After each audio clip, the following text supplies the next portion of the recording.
Well, good morning and welcome again. This is the final one of our series of 7, and hopefully this will help you to understand the background of Carmel before Teresa, as is our global title for this series of 7 lectures. Today, you're going to find out that we're talking a great deal about the nuns, and also the opening to lay people for the Carmelite family. Let's begin by praying together with our opening prayer. May I become at all times, both now and forever, a protector for those without protection, a guide for those who have lost their way, a ship for those with oceans to cross, a bridge for those with rivers to cross, a sanctuary for those in danger, a lamp for those without light, a place of refuge for those who lack shelter, and a servant to all in need.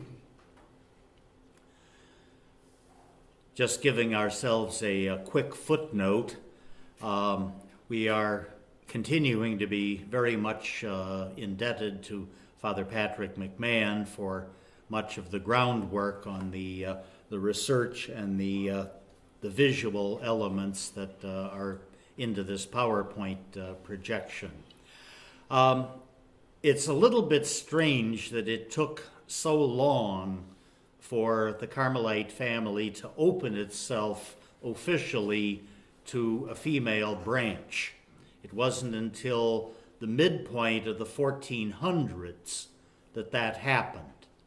But as always in most human things, if there's something that is lacking, people find a way around the official channels, and I think you'll find that we were blessed with an awful lot of volunteers, if we can call them that, both men and women, who found themselves attracted to the Carmelite way of doing things, and just with or without official sanction began praying, socializing, ministering, and living in God's presence according to the Carmelite way of doing things.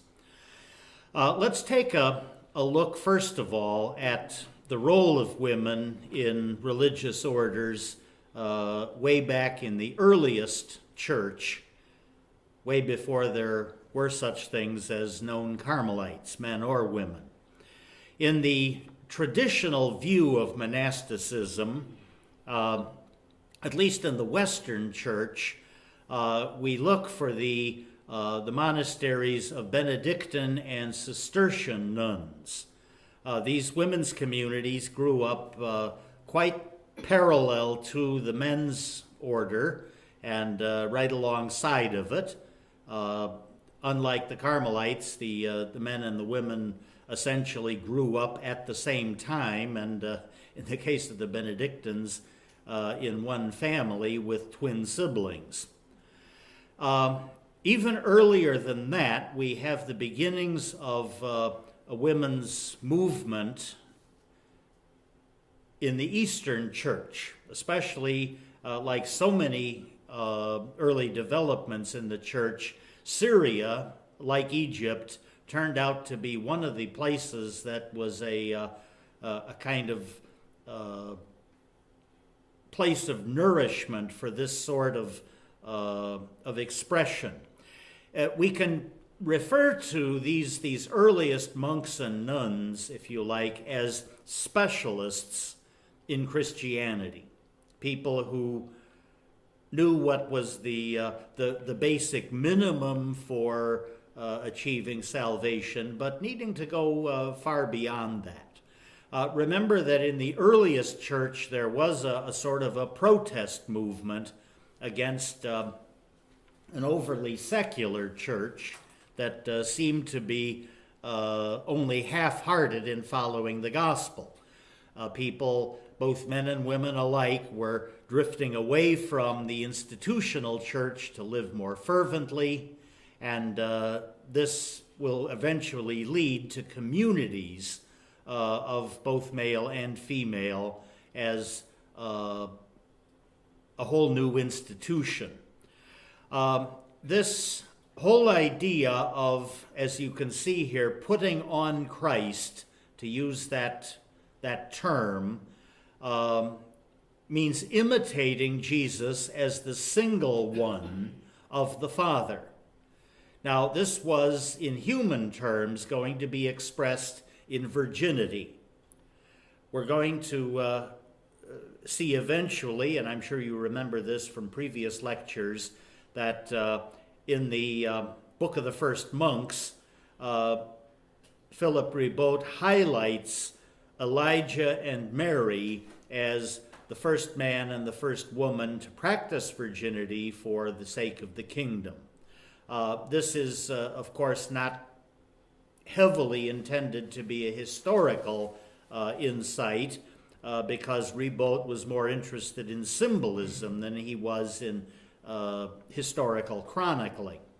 But these celibate people, consecrated holy ones, as they're called, were seen in the Syriac church as the sons and daughters of the covenant. Now, officially, in the Roman world, we're still applying Roman law and Roman concepts to the church, even after the years when the actual Roman Empire had still fallen apart.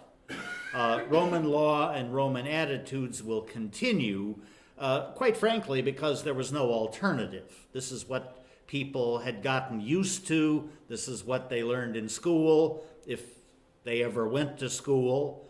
And as you very well know, when you're dealing with laws, it's a lot easier to change a law than it is to change a custom.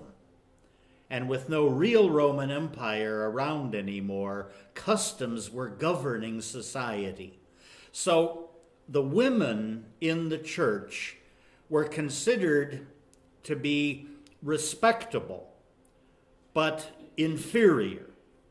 In other words, they had a place in the church, and everybody knew that. But by the same token, they were considered to be subservient to men, not quite as severely as during the actual legal days of the Roman Empire, when the father of the family, the pater familias, literally had power of life and death over his wife and children and all of the household. It's not going to be quite that severe in church custom, but you still have important women who are going to do great, important, noble things, but will always be considered, at least ceremonially, in second place. Now, to be very specific, you remember our friend Pachomius, who was the originator of those desert communities of hermits that gradually turned into monasteries because of the community organization. Pachomius used the advice of his sister as much of the teaching. And the sister was, quite frankly, a vice president in charge of the female branch of the whole Pachomius way of life. Basil, the rule writer for the Eastern Church, who is still respected today as the founder of Eastern monasticism, got a lot of the ideas from his sister Macrina. As a matter of fact, we have pretty good evidence that Macrina was the brains of the operation, and that Basil simply went along with the insights and the structures that she had developed for small circles of women who wanted to live a more fervent life. Basil basically stole her ideas and wrote his own rule for men, but when you look at the evidence, that there isn't much difference between them. And in the case of Benedict, we have not only his sister Scholastica, but she was a twin. And the two of them thought very much alike, as twins frequently do. And I think, again, we have a similar situation to both Benedict and Scholastica functioning as a team in their hammering out of the so-called Benedictine way of life. So, to play with the language a little bit, the nun in the earliest church is considered to be a female monk. And it's a little bit odd that according to Roman law, men were deciding everything. So what does one do if one has a highly competent woman who is already functioning as a leader, as a founder, as a guru in this religious society? Well, the Roman legal way of getting around that is that she is simply declared from a legal point of view to be a man. It sounds a little strange to us to get around the law that way, but the Romans were very good at not being shackled by their laws. They were there, after all, to help, not to cause trouble. So the social myth, as you see, allows the woman to sort of break into the male club, theoretically under the direction of her brother, but she is simply considered to be another brother acting in her own capacity. Now, after the invasion of the so-called barbarian tribes, we're generally going to get the erosion of Roman law, and although it's more customary law than written law, the Teutonic governing system is going to replace the Roman mentality.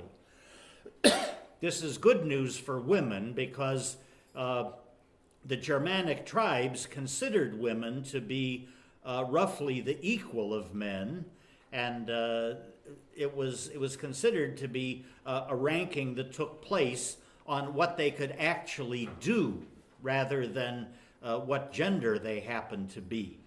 So this Germanic customary law, it actually gave women their first experience of real legal autonomy. So once again, the nun in the early monastic world is going to be considered a female monk who is more or less equal in every capacity.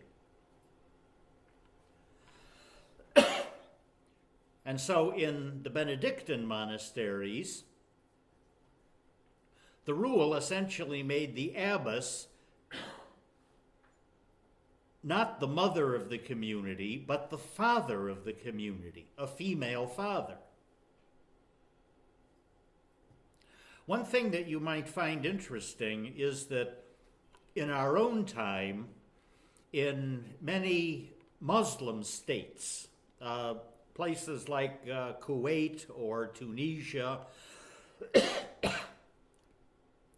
which have a looser interpretation of many of the Islamic laws and customs, when there are foreigners, Europeans or Americans specifically, who go to a Muslim country and are working to help the local people with education systems or technology or anything else.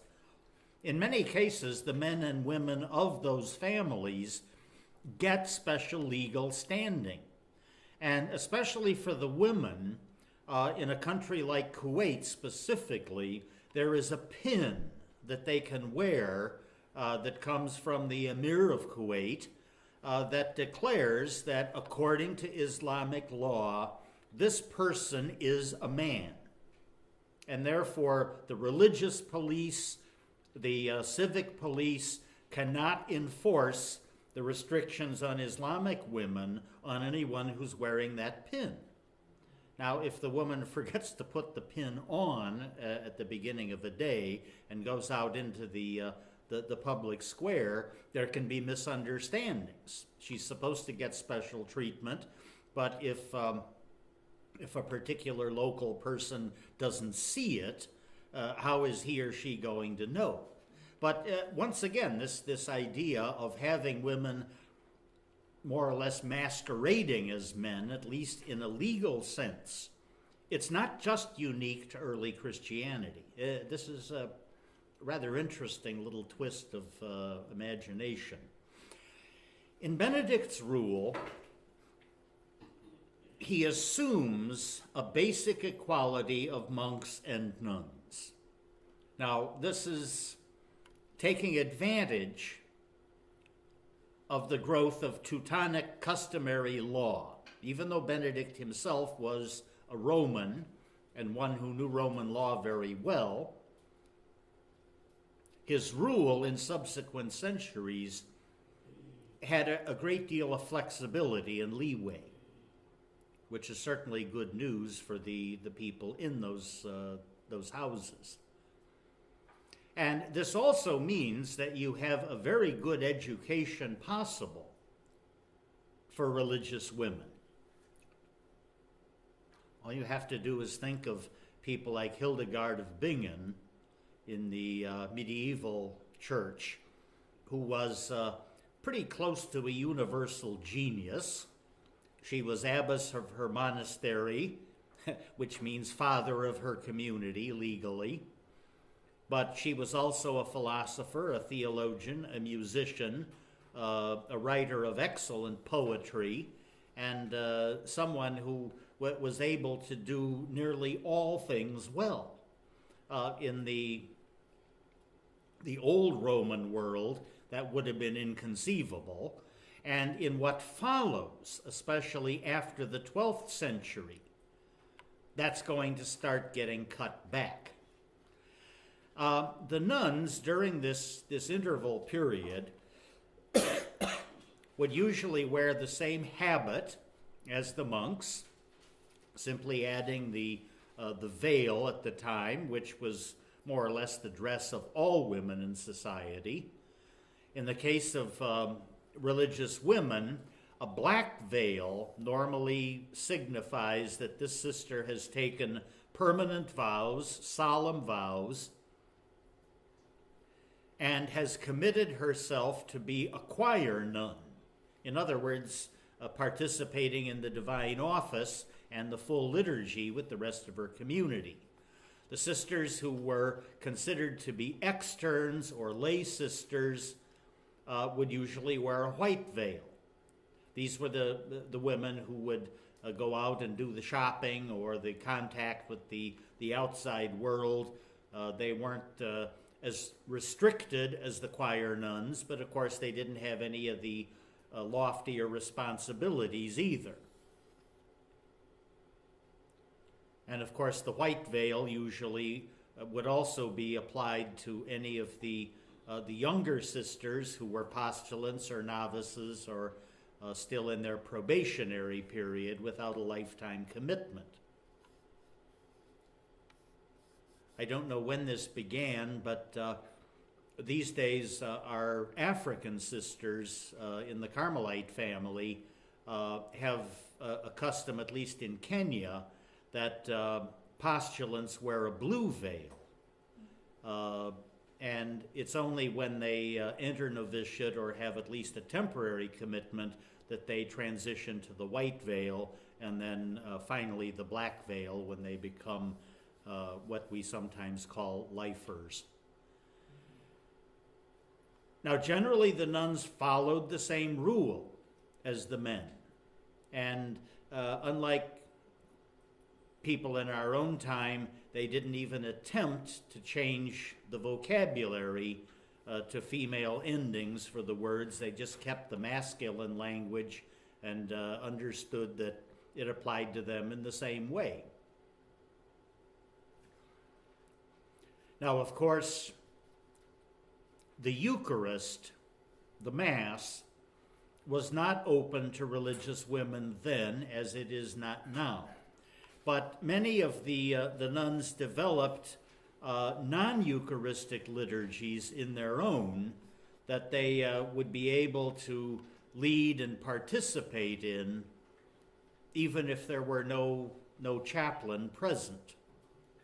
So in a sense, these medieval nuns were about as close to equality in religious life as they could be, and some would argue as they have ever been.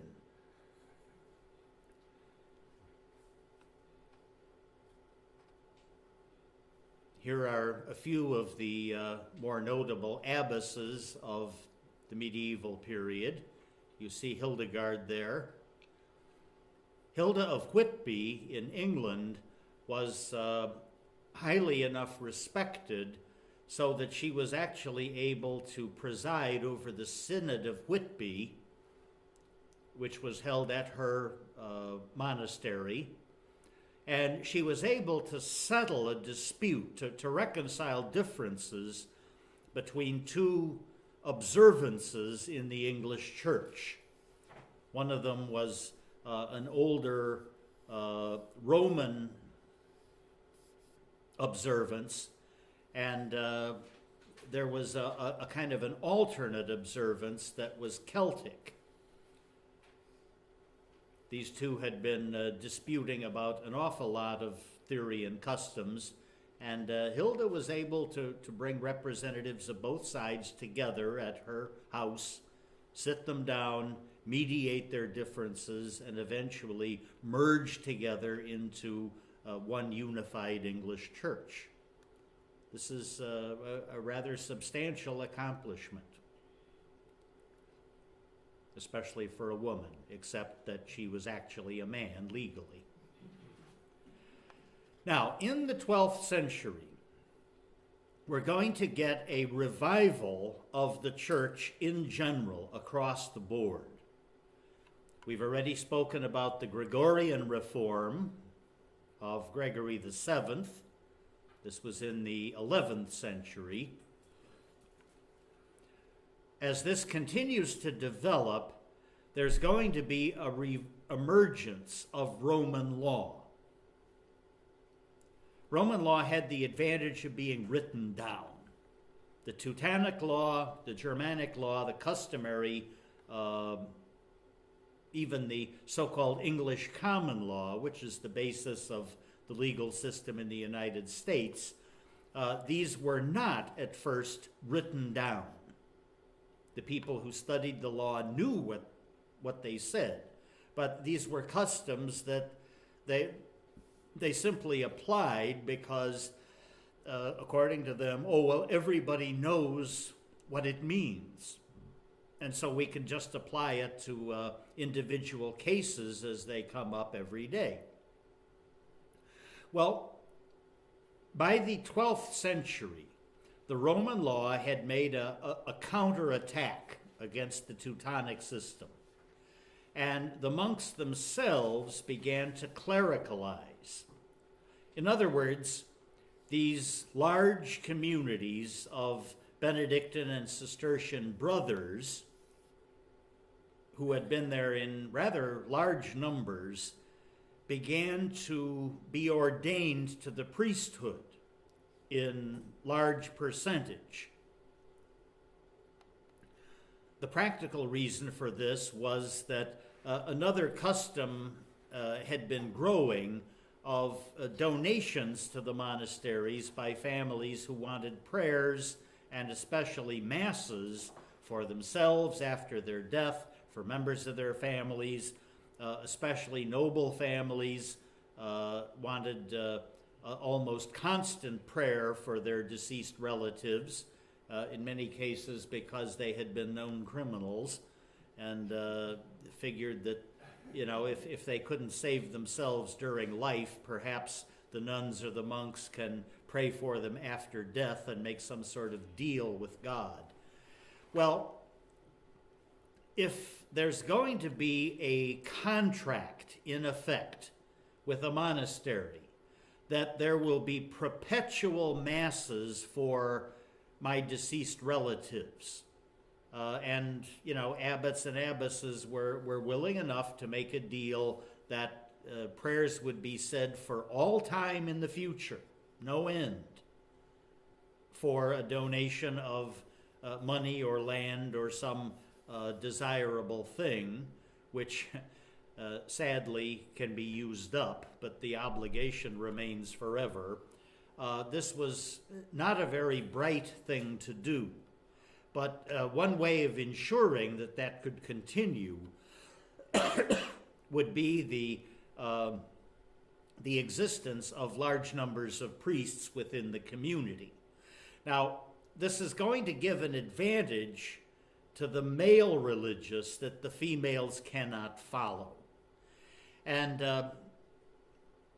about the same time, the educational models of the monastery, which Charlemagne had installed in the year 800 or so as an ideal for both men and women, it's going to slide very heavily into the male part of the church, so that we now have the monasteries of men, rather high educational institutions that will now connect with the cathedral schools and the universities. And the nuns, although they could continue to educate their own members within the walls, they weren't going to be going outside to have an educational impact on the wider church. Now, there was still a custom of young girls, if their families could afford to make a donation, being taken into monasteries and trained for their educational years in a whole lot of very useful things, including philosophy and theology, as well as literature and things like good manners. That's not going to last forever, because as the centuries go on, the sisters' convents will continue to take in young girls as students, but they'll be training them in things like sewing, dancing, music, good manners, with an eye toward those who leave the convent to go back to their families being able to make a desirable marriage because they have all of these skills and great charm. Well, that's not a bad idea. The best thing for those girls would probably be to do what many of them did, simply decide to stay in the convent and enter the novitiate to become community members. So we're going to see this evolution of new forms of religious life for the women. Now, so far we haven't said anything about the mendicant orders. Remember that the mendicants originate very shortly after the year 1200. So the evolution in the monastic communities has already taken place. And for those mendicant orders, particularly the Dominicans and the Franciscans, who have a women's branch right alongside the founders, there's going to be a different understanding of who they are and how they fit into the order. Now, the Carmelites and the Augustinians are going to follow along later. So for the moment, we're just keeping our eye on the Franciscans and the Dominicans. The poor Clares you know about. Clare of Assisi was a good personal friend of Francis, and like Benedict and Scholastica before them, they worked out many of the principles of their own religious life and their own charism in consultation with each other. So certainly for the Franciscans, the earliest Franciscan sisters were going to have a lot of the same theology, but not an equality such as the old monastic nuns had had. Now, this is a change for the mendicants. It's not a change for the monastic orders like Cistercians and Benedictines. Those nuns in their big abbeys will continue to have a legal equality with men. The mendicant nuns, sorry, they're subservient, and there's no discussion about that. Generally, the mendicant sisters were not expected to teach, but both Dominic and Francis believed that those sisters, although they were a lot less educated than the Benedictine nuns, they still needed regular instruction. So lectures and sermons, largely from their chaplains or their confessors, would continue as part of their way of life. In other words, they had a lot of input of religious principles and religious ideas, some of which was very helpful, but it was not on the same track as the monastic nuns were getting. Now, the Dominicans, as you see, were better at that than the Franciscans because the Dominicans, from the beginning, were a lot more academic. Just remind yourself that the Franciscans began as a lay movement, a protest movement, a movement towards simplicity, which in many cases embraces a lot of people who could not even read and write. And so academically, they're going to be somewhat deficient compared to the Dominicans.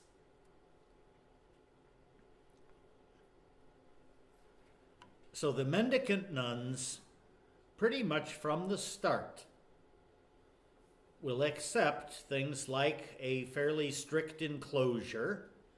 They were not expected to go out of their houses except for a very serious reason.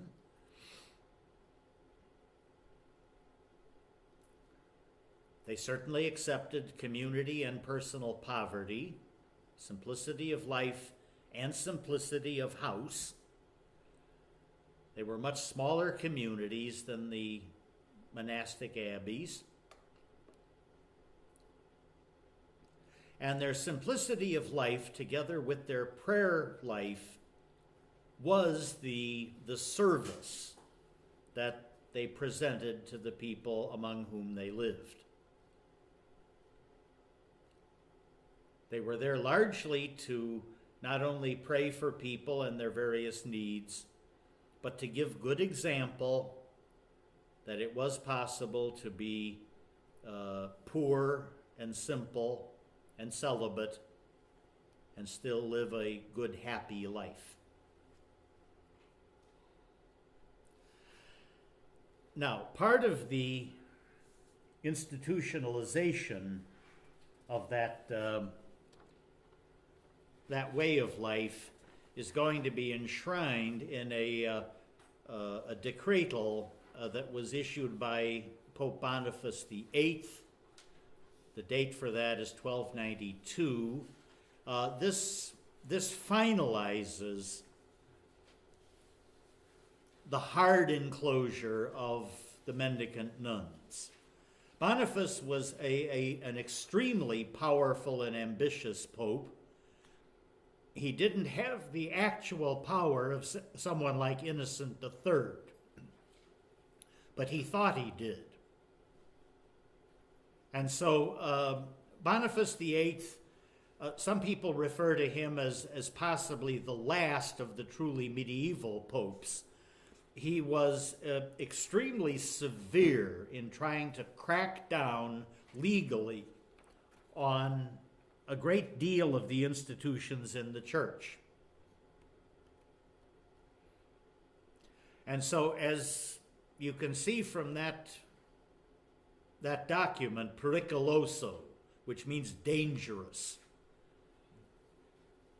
he's reacting to some things that we're not sure what he was actually looking at, but in his eye, he felt that many of the mendicant sisters were not following a stricter way of life. They were out of their house too often, doing too many things, maybe having too many contacts with lay people. And so essentially, the pericoloso decree is going to get the sisters back in their convents with grills and slammed locked doors, so that whatever they were doing outside comes to an end. So in essence, he is completing the revival of the Roman law.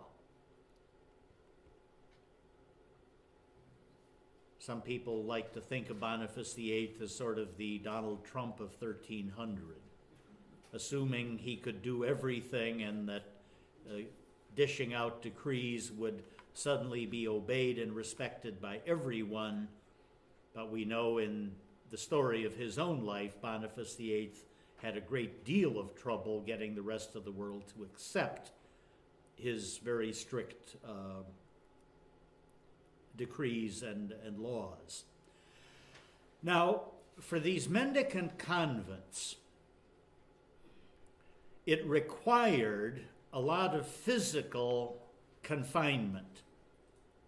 Walls, barred doors, grated windows, enclosed visiting areas that actually had physical barriers between visitors and the nuns inside. The only doors that would lead inside the enclosure from visiting rooms or kitchens or areas that would be outside the enclosure were only accessible with closely guarded keys that the prioress or someone entrusted by her would have. Males could not enter except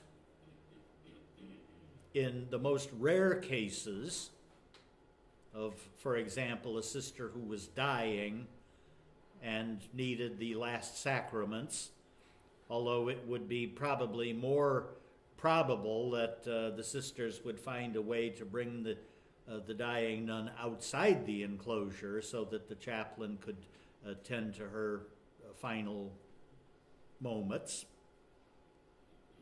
But even with confessors going to the convent to hear confessions or give spiritual advice, there was always a grill or some barrier in the visiting room, and when a chaplain would go to celebrate Mass at the convent, the chapel itself was accessible by doors from the outside, so not only the chaplain but other lay people from the neighborhood could come to attend Mass or religious ceremonies of any sort. But even when it came time for the sisters to receive communion, there was usually a little window in the grill that could be opened so that each sister could receive without the chaplain going inside the enclosure. These were very strict laws, not always obeyed strictly, but the theory was at least rather severe. Just to have a look at Patrick's contrast between the monastics and the mendicant nuns, the Benedictine family sisters were generally autonomous, as all abbeys were, and were considered equal in monastic profession. The mendicant nuns were considered essentially to be legal children who were under the protection and therefore the authority of their brothers in the same order. The monastic nuns had a continuing high level of education. The mendicant nuns, very simple, very basic. The monastic spirituality was based on the liturgy. You're going to find that most of the mendicant sisters will have a devotional life, or one that is at least less connected with the liturgical doings. And the so-called monastic enclosure was a real enclosure that had the same sort of perimeter that later followed for the mendicant convents, but it was much more loosely applied. The abbess, for example, could simply invite people in or give permission for the sisters to go out for some significant reason, and no one batted an eye. The canonical enclosure for the mendicants, this was considered to be a very serious issue that one would almost never do in an entire lifetime.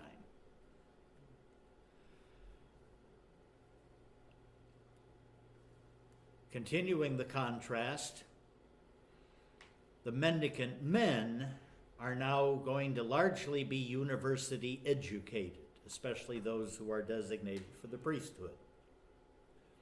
The mendicant nuns would get that nice, refined ladies' education in which they learned a lot of things, but generally things that were not considered by most people to be very useful. The mendicant men, because of their ministry, were not bound to an enclosure, although they had one. It's just more fluid. The mendicant nuns were enclosed, period. The mendicant men were transferred frequently from one house to another. The mendicant nuns were usually professed for one community and stayed there for their entire life, unless the community itself split to make a new foundation. Then they could move. And for the most part, the mendicant men were largely a community of priests. As the years go on, there will still be some brothers as helpers and specialists in many cases, practical things like repairing masonry or building things out of wood. And then the mendicant nuns, as I mentioned earlier, there's a community division between the choir nuns and the lay sisters. The lay sisters generally took care of the manual labor of the convent. They were able to go out for good reasons, like shopping for food or taking charitable things to the poor or whatever. The choir nuns just stayed at home and prayed. Now, as far as the breakdown of the various mendicant orders, the Dominicans began, you remember, as canons regular. In other words, diocesan priests who lived a community life and shared everything. That's what Dominic was when he founded his order of friars and simply kept a lot of those customs. Dominic told the friars that much of their preaching and teaching had to be shared with the nuns to be sure that they had sound doctrine and sound practice. And generally that happened. The Franciscans, remember, were a lay movement. They were actually against education in the early stage, but by the 1230s, when the Franciscans started getting into the universities and producing people like Bonaventure, well, all of that changed. The Poor Clares began at the time of Clare and Francis, with rather vigorous women promoting the gospel and working in poor neighborhoods. Very strong oral tradition of spirituality that guards against heretical influences, although this is going to be a lot less book learning than the Dominican sisters.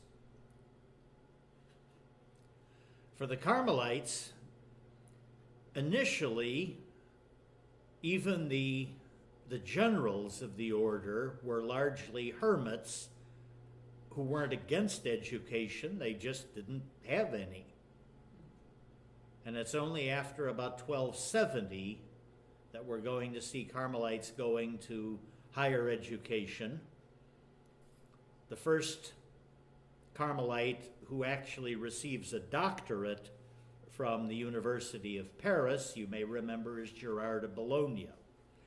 And he is elected general just before the year 1300. The Carmelite nuns in the early stages receive very little education.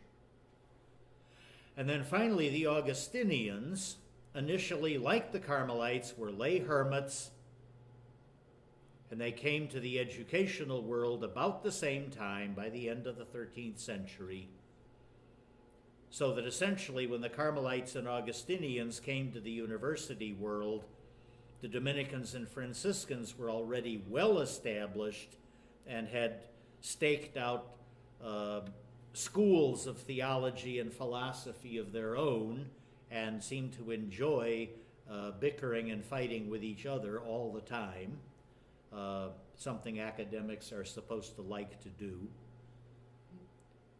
Carmelites and Augustinians were less likely to follow a particular track, which was actually an advantage. They could be very eclectic in following one or another school and pick and choose among existing positions or invent something new. And the Augustinian sisters, again, had very little emphasis on education. Please do not confuse them with the Augustinian canonesses. These are different from the Mendicant Augustinian nuns, and people who generally did have a reasonably good education. Now, just to plug into a few of those unofficial women in the early Carmelite world, you see this is Blessed Joan of Toulouse. You can see from the dates at the bottom of this slide that she was more or less simultaneous with the first generation of Carmelites. This is way before John Soreth and the official permission. She was supposedly from perhaps Navarre, which is this area down here in the Pyrenees, straddling the Pyrenees between Spain and France. We don't know a lot of reliable facts about Joan, but one of the legends says that she may have come from a noble family, but she found her way to the big Carmelite house in Toulouse in southern France. Remember, this was a studium generale, a student house, an educational center. And although there was no official place for Carmelite women in her time, Joan simply camped out along the wall of the Carmelite church, built herself a little shelter, and essentially lived there for the rest of her life. She wore a dark-colored dress that was very similar to the cut and color of the Carmelite habit of the time. She spent her days in prayer and reflection. She was a very spiritual woman, and according to most of the accounts, she was anything but a shrinking violet. She was out all the time talking to people about prayer, about living in the presence of God, about how to apply the principles of the gospel to their troubles and their daily life. She was especially supportive and affirming of the young Carmelites who were there as students. So in effect, she was almost like an unofficial spiritual director for some of the young students. And she simply lived there as a sort of volunteer Carmelite for the remainder of her life. Interesting woman. We would like to know a lot more about her. But sadly, as most of these earliest stories go, we only have the tiniest shreds. We don't get actual Carmelite communities of nuns until 1452. This is when the Prior General, John Soreth, is making an attempt to renew the entire Carmelite order from top to bottom.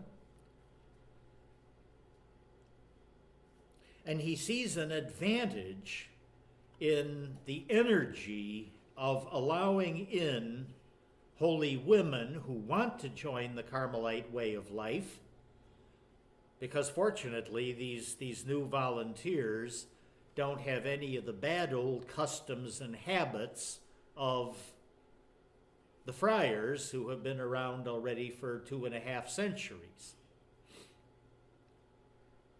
And the more he thinks about it, the more John Soreth also sees the advantage of a lay branch of the order that will need direction, encouragement, spiritual input from the friars, and it would give them a very good ministry that could distract them from some of the bad habits that some communities had developed.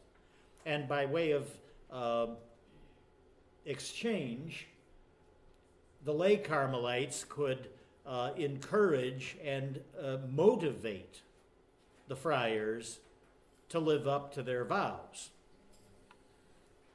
Now, all of this begins when John Soreth was touring in the Netherlands trying to spread his gospel of reform. There were 2 communities, actually. One in the Netherlands at a place called Ten Elsen, and the other in Florence. The group in Ten Elsen was a community of Beguines. We've spoken about those already. Remember, the Beguines were lay women, celibate, simple living, although they had no vows. They were simply good women who lived together in small communities for mutual support. And many of them were extremely good at sharing prayer and charity with people in the neighborhoods. They were very popular because they were the ones who probably did the best job of taking care of elderly people if there was no one in their family who could do the ministry, or looking out for the poor or homeless people or ones that otherwise would be ignored in society.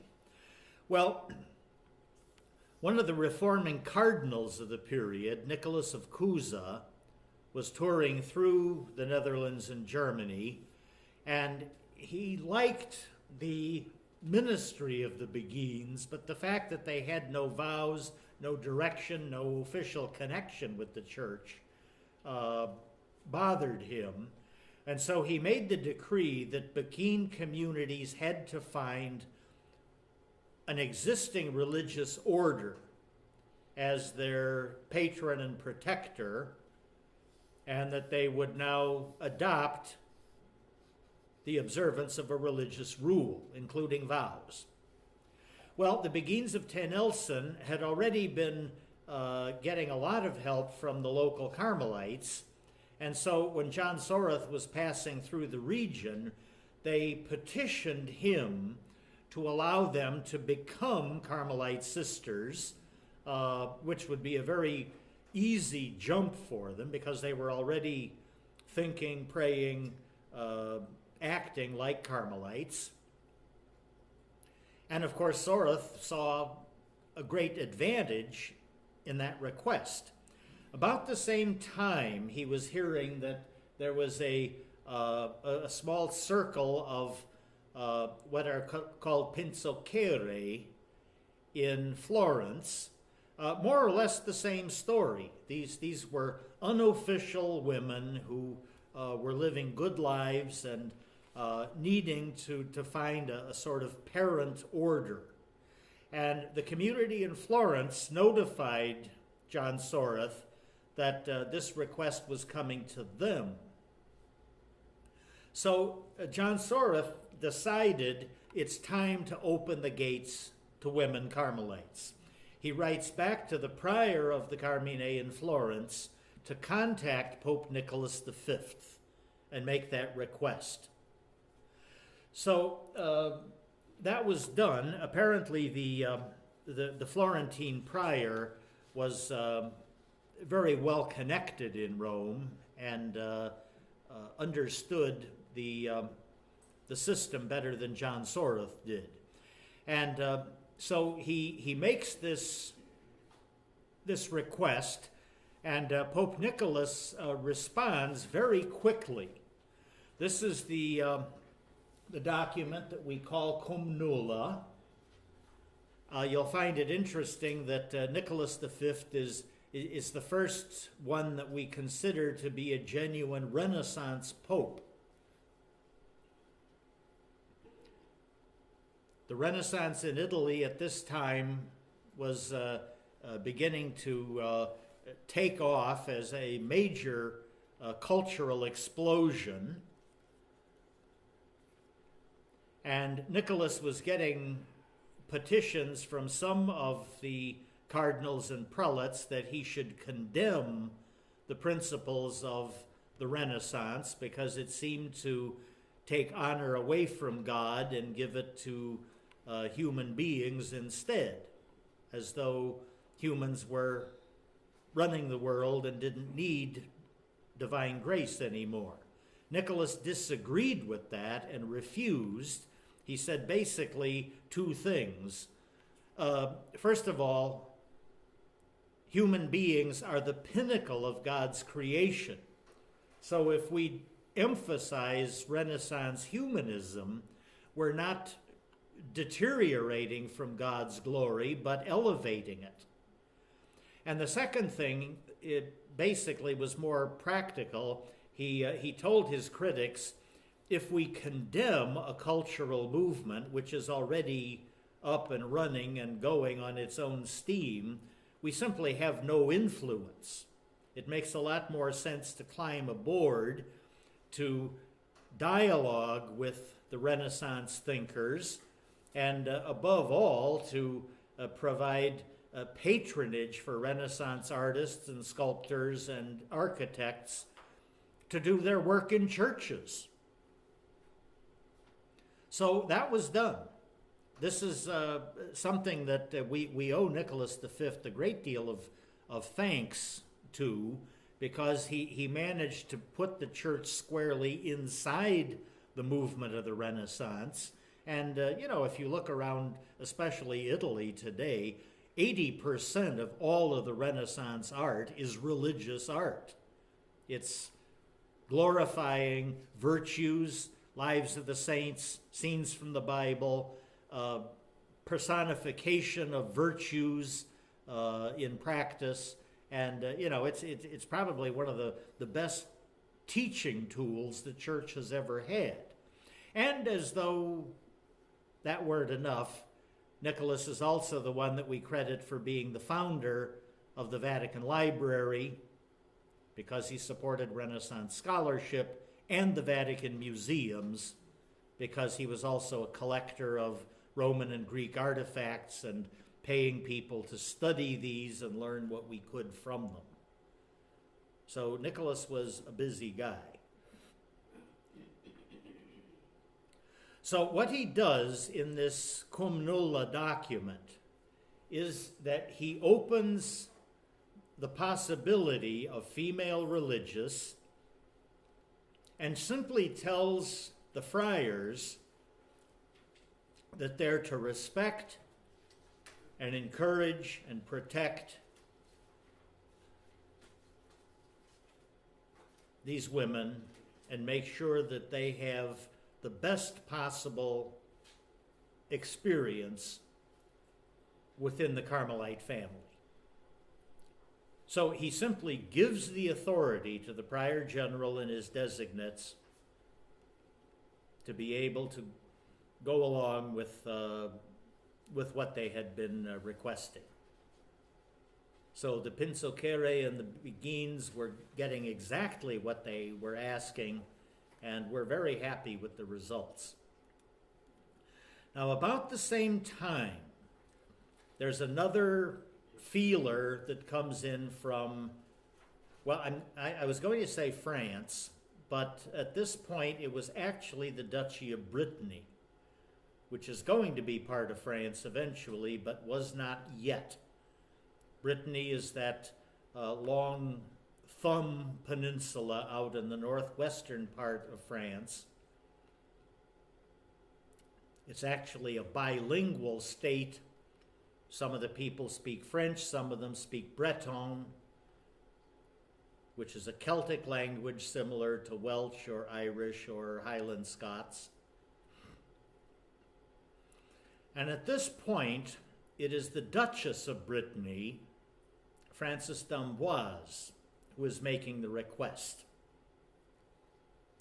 Frances was a very wonderful noblewoman herself. She came from a very good noble family, was betrothed as a child to the second son of the Duke of Brittany. And when the Duke and the older brother of her husband died, her husband became the Duke, Pierre II. Now, it's interesting that Pierre was not a particularly good Duke. He didn't have an awful lot of talent. The people of Brittany referred to him as Pierre the Simple, which sounds a lot better than Pierre the Stupid. But he was very limited in his ability to do anything. He may have been an abusive husband as well. But the good news is that during the years that he governed as Duke, I believe he was there about 7 or 8 years until his own death, the people of Brittany recall that period as the years of the Holy Duchess, which means basically that Frances was running the country, was telling the husband what to do, how to do it, who to help. She was very generous with endowing convents, hospitals, organizations for the poor. In other words, she wasn't simply sitting home in her palace, she was out doing things for the people of Brittany. So after her death, she continued her work with the poor and the sick. After the death of her husband, she was still young and beautiful. There were many offers of marriage coming in from famous and powerful people, including the future King Louis XI of France. She said no to all of them. She basically said, you know, I've finished with marriage and royalty. I'm now going to simply be a good Christian, helping the people who need it. She wrote to John Soreth and asked if he could help her found a Carmelite community. She had already established several other houses of sisters to do charitable work. And near the Carmelite Friars community in Bondon, she assembled a group of women that wanted to follow a Carmelite way of life. Well, John Soreth not only responded, but he actually came to Brittany himself and eventually brought several sisters from the Netherlands to merge into France's community and teach those French and Breton nuns about the Carmelite way of life. John and Francis were personal friends. They sat down together and composed the rule of life for the first Carmelite nuns in France. Later, this was moved to Vannes. And finally, several years later, Frances put aside her crown and her ermine robe and entered the convent herself. The first thing she told the nuns was, I'm not the Duchess anymore. I'm just Sister Frances. I'm one of you. We're all equal here, and I don't want any special treatment. Well, of course, they ignored that completely and elected her prioress, and eventually it was prioress for life, which made a great deal of sense because she was the best motivated and the best organizer. So she gave them the best government of any of the women in the convent.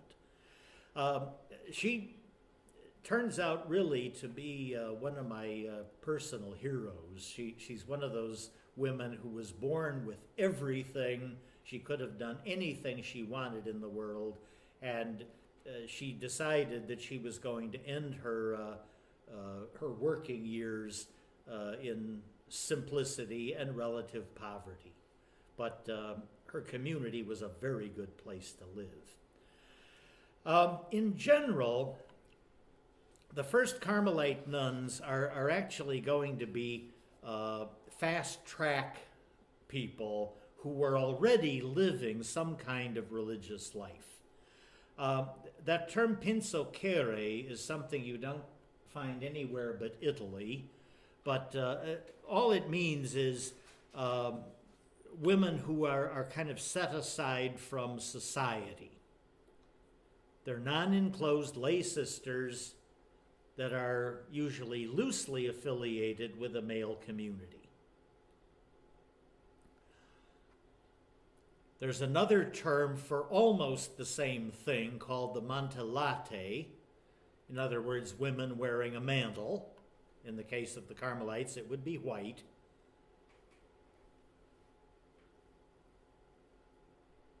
And again, non-enclosed women frequently living in an informal community of their own, but always affiliated or associated with a specific spirituality. And generally there was a male community that would give them direction and support, and sometimes money if that's what they needed.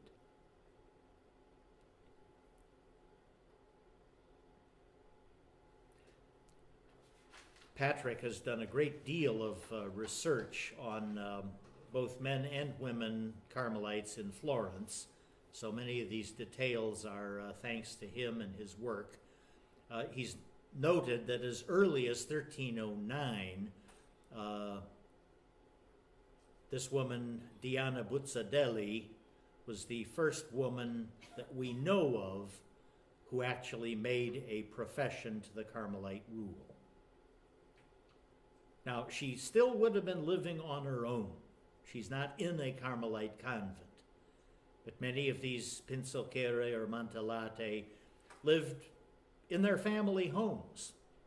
But they simply lived a kind of modified religious life as though they were lay Carmelites. But of course, in 1309, nobody knew what that was. So we're going to continue to have lay affiliates from the 13th century onward, and actually a lot of them.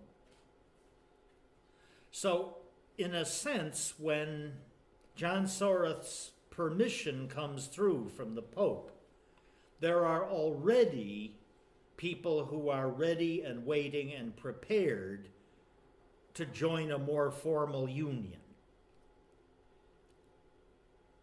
So we, I think, can honestly call these the ancestors of our third order.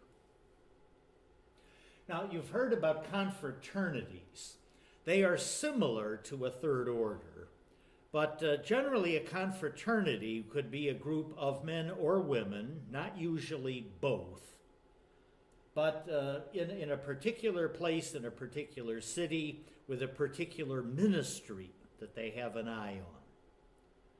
Confraternities are very similar in many ways to a third order and had a place in canon law because they were a good expression of the charity of the church.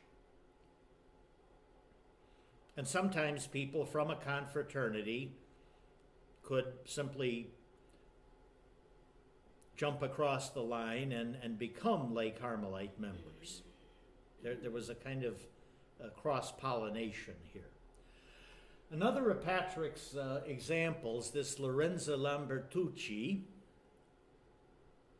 we have the documents left of her formal reception into the Carmine family.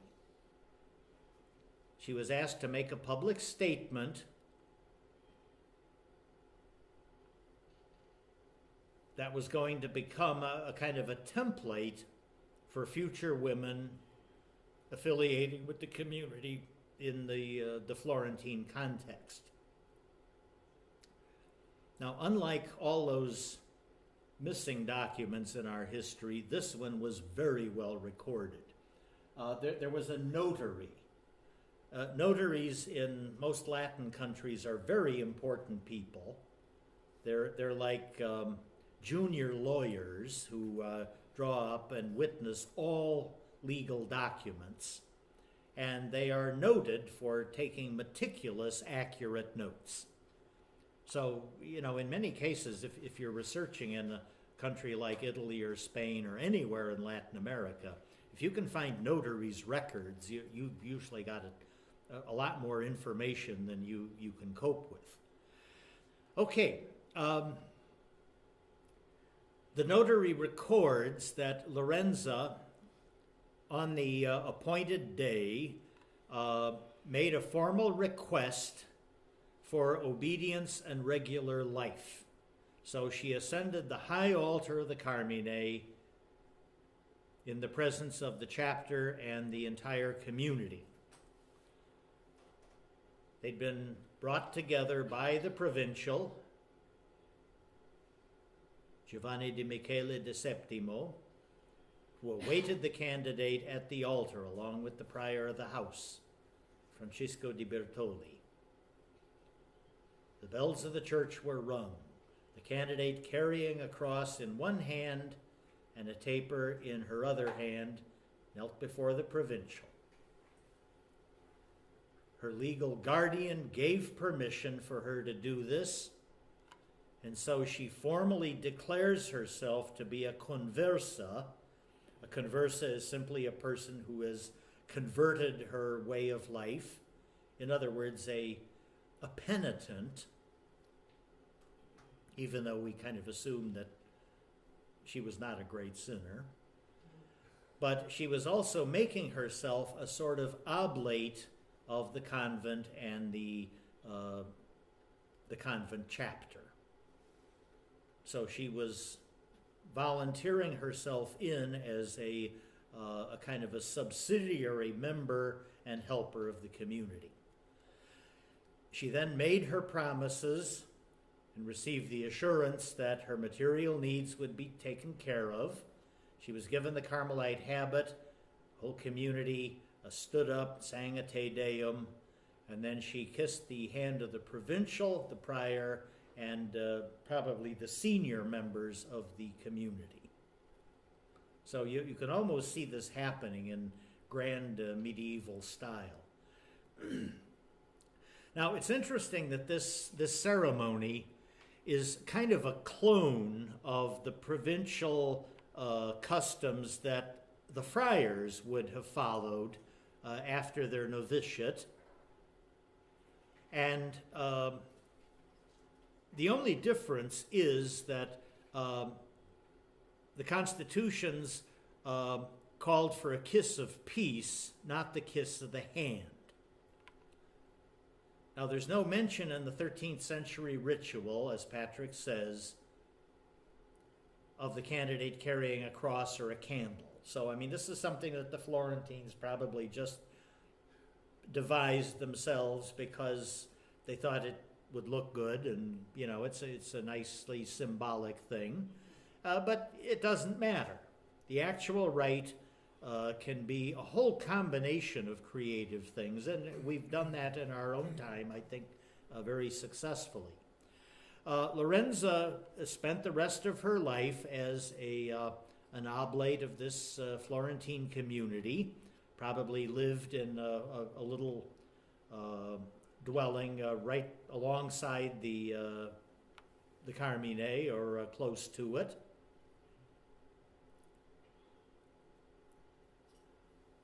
That custom of the hand kissing, the baciamano, was a very common gesture of respect. You see lots of Filipinos who continue that to this day, and might have been more appropriate as a gesture for a laywoman toward the religious than the kiss of peace, which would have involved the friars touching Lorenza, which of course was considered to be a big no-no in the ethos of the day. Now, as a pinzoquera, she did not have a voice, which means a vote, in the community, no more than any other conversus or working brother. But she did live at the expense of the community, probably some modest little house somewhere on the Piazza del Carmine or close to it. And she probably would have spent her day in the church, praying, caring for people, giving directions, finding someone that people came in looking for, you name it. She probably would have functioned like a sacristan, or just a kind of a general helper with anything that would go on. So in a sense, she was doing a lot of the stuff that an ordinary member of the community would do. Now, it's interesting. I'm very grateful for Patrick for scaring up all these details, because otherwise, we would have only the most vague ideas.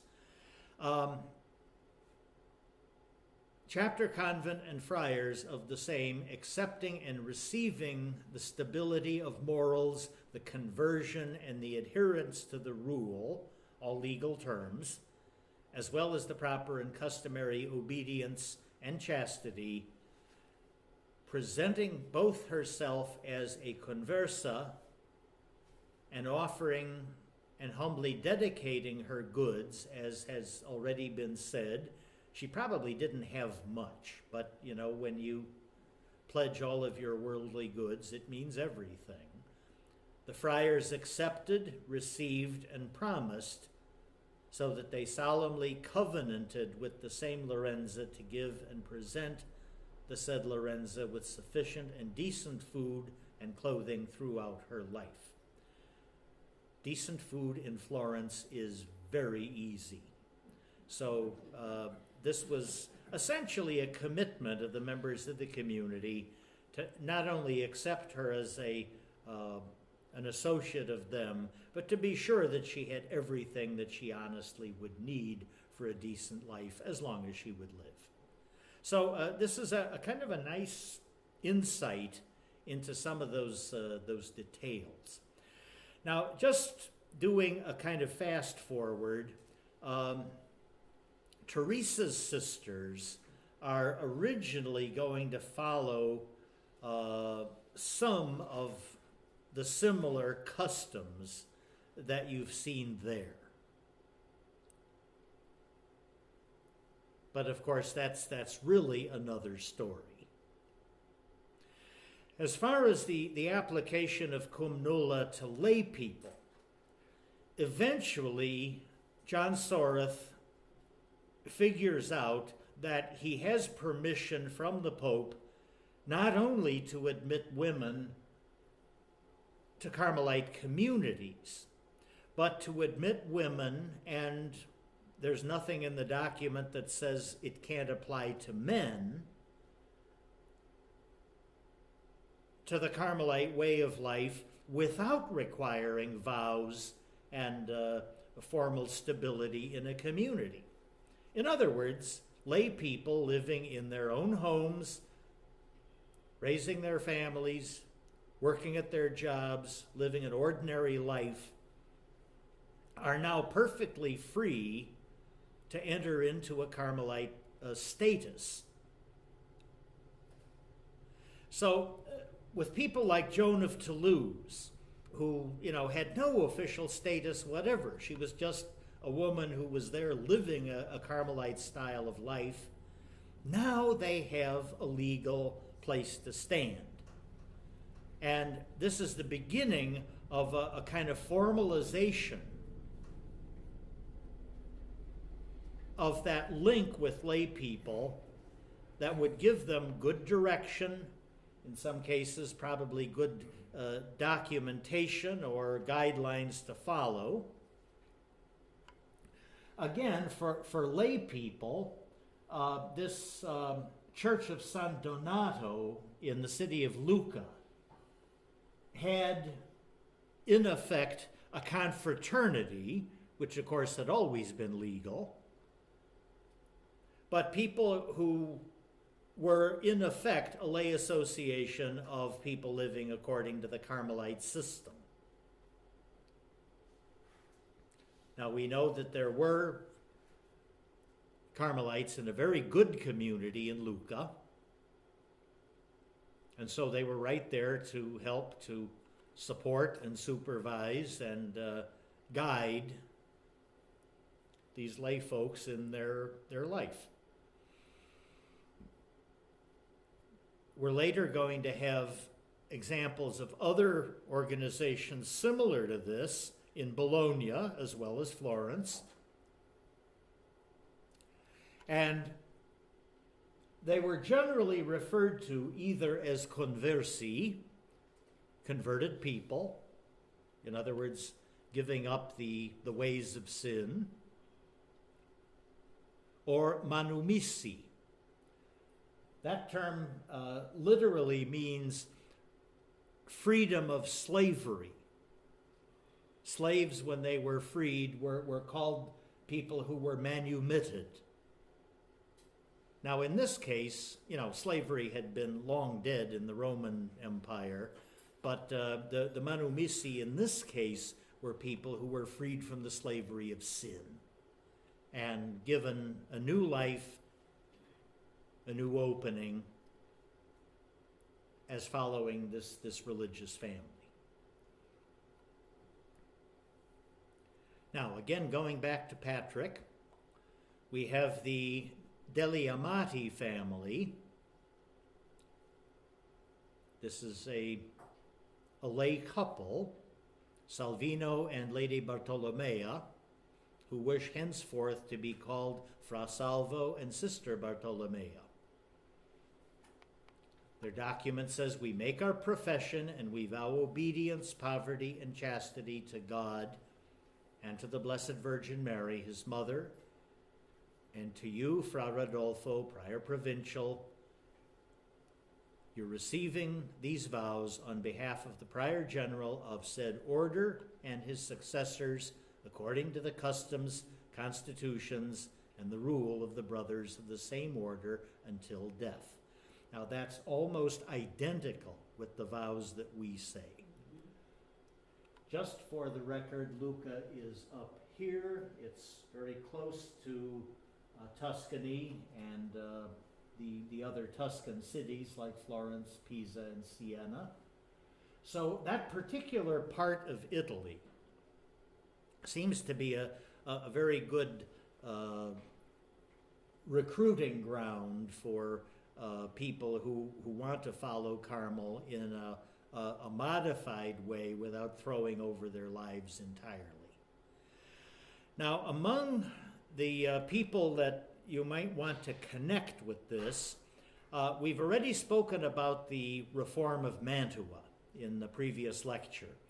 Among the friars of the Mantuan congregation were people like Bartolomeo Fanti, who were extremely eager to reach out to lay people and in some cases formed lay confraternities and lay associations that were not exactly third order, but the lay Carmelites themselves, as they grew in the Mantuan and North Italian region, they were going to get a lot of help and very, very good direction from the Mantuan friars.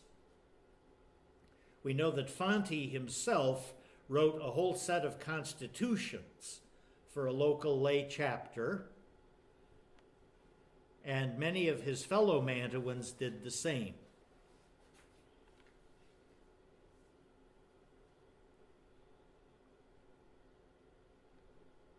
You might also note, I think I mentioned this earlier, the Mantuan friars were also quite supportive of the earliest nuns communities in northern Italy, especially Carmelite blesseds like Arcangela Girlani or Jane Scopelli. These were nuns who founded communities with the help of Mantuan friars. They were just very good spiritual directors. We have another sort of interesting guy by the name of Ludovico Morbioli. He's one of those that, again, we have only sketchy details, but he seems to be another of those volunteer third order people. He was originally from Bologna, a skilled worker of some sort, an artisan, married, treated his wife very badly, and lived a rather sinful and godless life until he fell sick on a trip to Venice and nearly died. But this near-death experience turned out to be a pivot point for his life. It completely turned him around.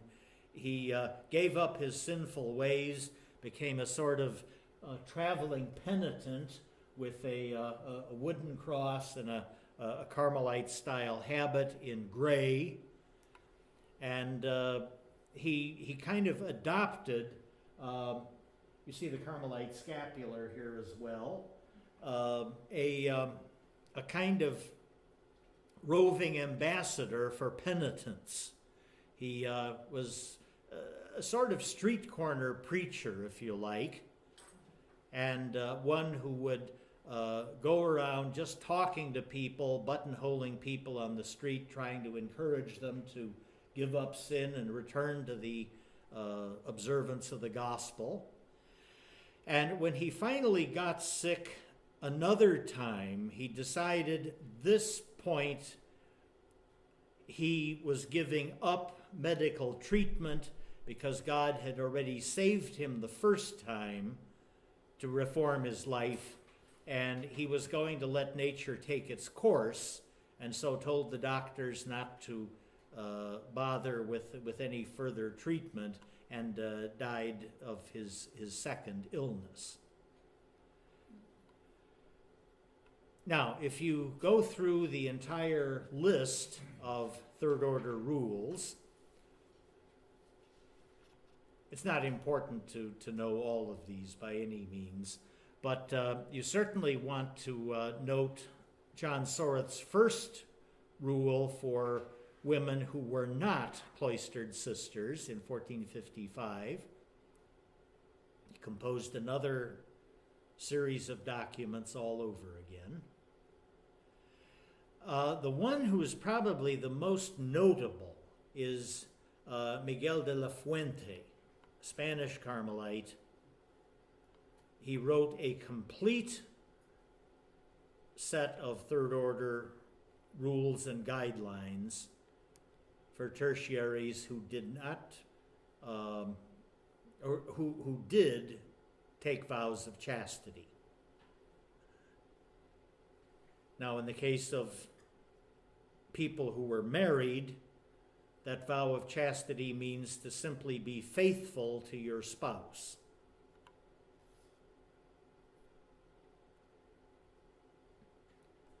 All of the other rules that you see here are developments and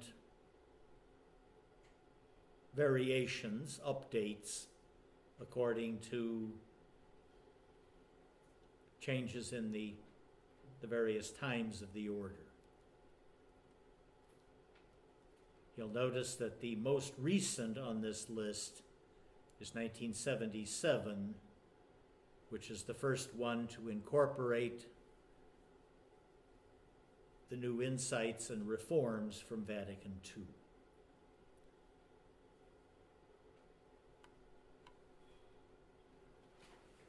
So this takes us to the end of our first part of the lecture today, and we will resume shortly.